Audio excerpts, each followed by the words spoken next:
Għattini xahar konsekuttiv, Malta reġgħet kienet il-pajjiż bl-inqas rata ta' qatt fost il-pajjiżi tal-Unjoni Ewropea. Bil-Ġermanja u r-Repubblika Ċeka jkunu l-pajjiżi li bħal Malta għandhom rata ta' qatt baxxa ħafna. Dan ikkonfermatu statistika tal-Eurostat ippubblikata tul il-jum tal-Erba'. Fil-fatt ir-rata ta' qatt f'Malta dik ta' 3.9% biss, filwaqt li fir-Repubblika Ċeka hi ta' 4.1% u fil-Ġermanja 4.2%. L-iktar rati ta' qatt għoljin kienu osservati fil-Greċja u Spanja.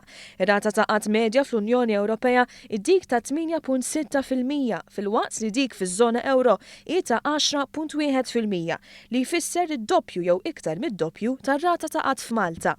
Anki fost iż-żgħażagħ ir-rata ta' qatt f'Malta hija ferm inqas minn dik fl-Unjoni Ewropea. B'7.1% Malta għandha rata ferm inqas mill-medja ta' 21.1% fiż-żona euro u 18.8% fl-Unjoni Ewropea.